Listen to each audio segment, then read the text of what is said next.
छलावे की रात ट्रेन मुंबई से दिल्ली के लिए रवाना हो गई थी, पर काशी के माँ बाप को नहीं पता था कि उन्हें एक रात जयपुर में भी बितानी पड़ेगी, जो शायद उनकी जिंदगी की सबसे भयानक रात होगी। ये बात तब की है जब 14 साल का काशी मुंबई में अपनी फैमिली के साथ रहता था। काशी के माँ बाप रमा और संजीव दोनों दिल्ली के रहने वाले थे और वो दोनों शादी के बाद काम के सिलसिले में मुंबई शिफ्ट हो गए थे। काशी दिल्ली बस एक ही बार गया था, जब वो 5 साल का था। बहुत सालों बाद काशी के पापा ने पूरी फैमिली के साथ एक ट्रिप प्लान की। वो अपने बेटे को दूसरी बार दिल्ली ले जाना चाहते थे ताकि वो अपने दादा दादी का घर देख पाए। मुंबई से ट्रेन रवाना हो चुकी थी। काशी मुस्कुराते हुए खिड़की के बाहर अंधेरे में झांक रहा था। उसकी माँ रमा उसके पास ही सो रही थी। सोते हुए रमा को एक सपना आया। अपने सपने में रमा को अपना छोटा बेटा नितिन दिखा। ये बात बहुत अजीब थी क्योंकि अपने छोटे बेटे नितिन को याद करना रमा बहुत पहले ही छोड़ चुकी थी। चलती ट्रेन में सो रही रमा के माथे से पसीना बहने लगा और एकदम से उसकी आंख खुल गई।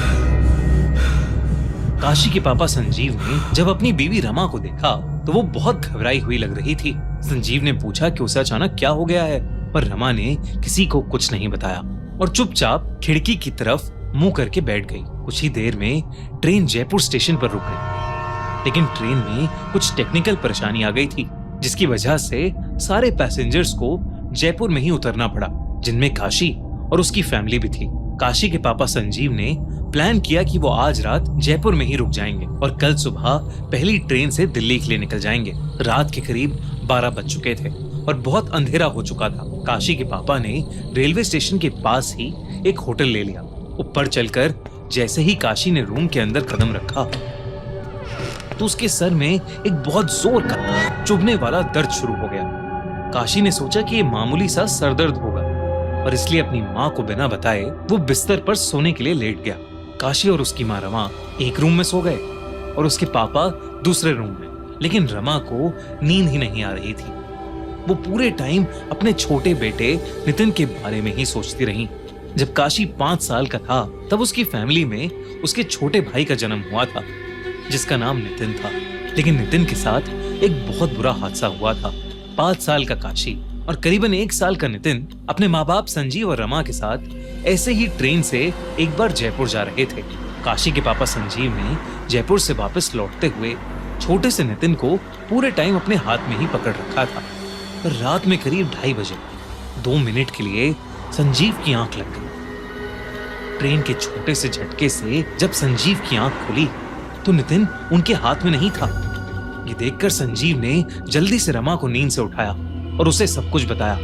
फिर दोनों तुरंत नितिन को पूरी ट्रेन में ढूंढने लगे। वो अपनी आंखों पर बिल्कुल भी यकीन नहीं कर पाए जब उन्होंने नितिन को ट्रेन के खुले हुए गेट के पास बैठा हुआ देखा।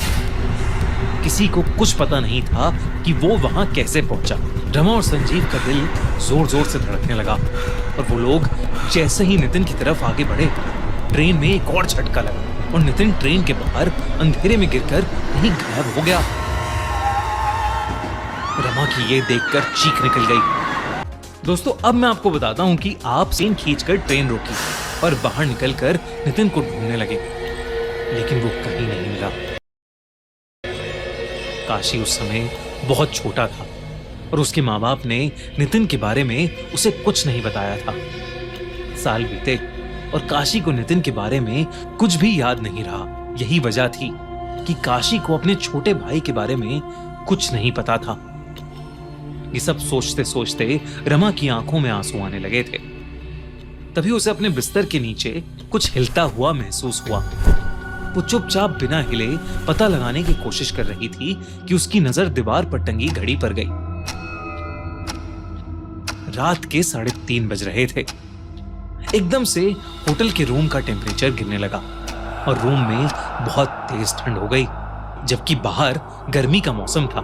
रमा को जयपुर की गर्मी में तेज ठंड लग रही थी। रमा को कुछ बहुत अजीब लग रहा था। तभी रमा की पीठ के पीछे से एक आवाज आई, माँ, पीछे मुड़कर मुझे देखो ना, मैं हूँ आपका नितिन। रमा के कान में कोई बहुत धीरे धीरे उसे पुकार रहा था। और पीछे मुड़ने के लिए बोल रहा था। वो आवाज सुनकर रमा की रूह कांप गई और डर के मारे रमा एक ही करवट में लेटी रही। रमा को ऐसा लगा कि जैसे उसका छोटा बेटा नितिन वाकई उसे पुकार रहा है। वो मुड़ने ही वाली थी पर रुक गई। रमा को कहीं से याद आया कि जब कोई आत्मा पुकारती है तो पीछे मुड़कर नहीं देखना चाहिए। कुछ देर तक आवाजें उसे यूं ही पुकारती रहीं, पर कुछ मिनटों बाद वो अपने आप बंद हो गईं। ठंड भी अब धीरे धीरे कम हो गई थी और उनके रूम का टेम्परेचर भी पहले की तरह नॉर्मल हो गया था। जब चीजें ठीक हुई तो काशी की माँ ने बड़ी हिम्मत करके पीछे मुड़कर देखा तो उसे वहां कोई नहीं दिखा। कोई था तो बस काशी। रमा ने देखा कि काशी का मुंह खुला हुआ है और उसकी आंखें ऊपर छत की तरफ देखे जा रही हैं। ऐसा लग रहा था कि मानो काशी का मुंह अटक गया हो। रमा ने काशी के माथे पर हाथ रख के देखा तो वो बुरी तरह तप रहा था।